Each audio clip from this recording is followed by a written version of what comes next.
Also, at this week's school board meeting, we had a conversation about the fact that we're going to be cutting or closing down, shuttering 5 kitchens in our district. So our district is known, has won awards for our food services, like really, really amazing food.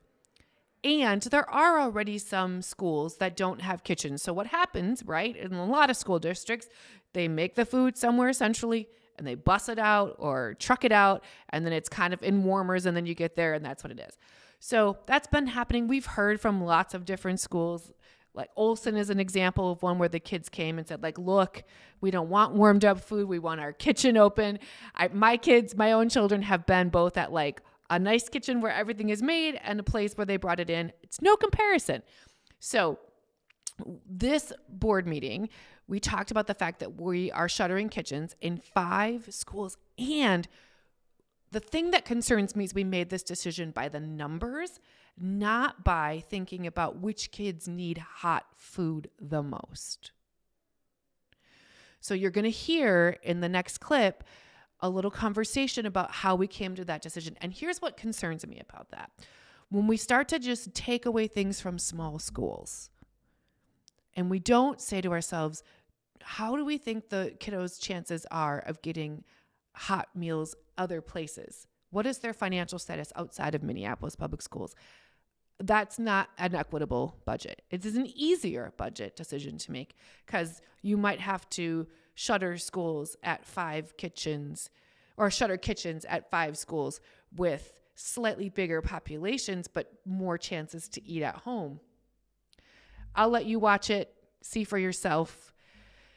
I'm really struggling with this one. Brought up earlier this evening about school lunches.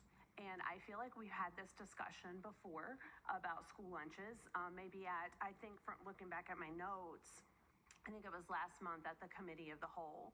And so Senior Operations Officer Parent, if you would maybe clarify that, because I remember we did have a conversation about that. So yeah, if you could let us know, what is that looking like at each site around the district? Thank you. Thank you for that.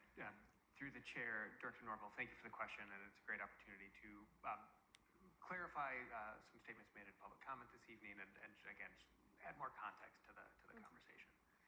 So as we've discussed in some of our previous conversations and previous presentations to the board, without a general fund subsidy to our food service operation, like we've done since the onset of the pandemic, really focusing in on the ability to align our revenue, which comes from primarily the National School Lunch Program and participation in those food service programs with our expenses.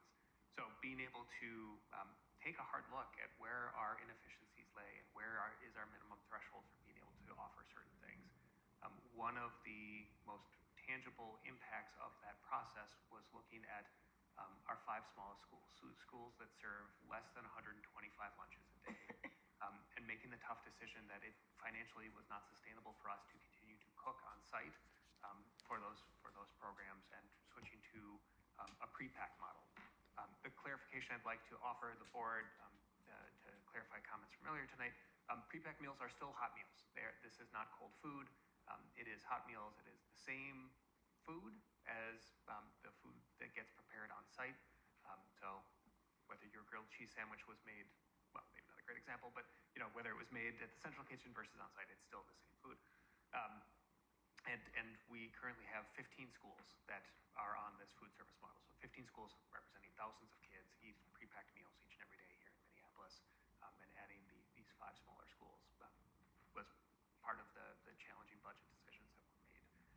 Again, I want to highlight the incredible work of the Culinary Wellness Services team. They do tremendous work.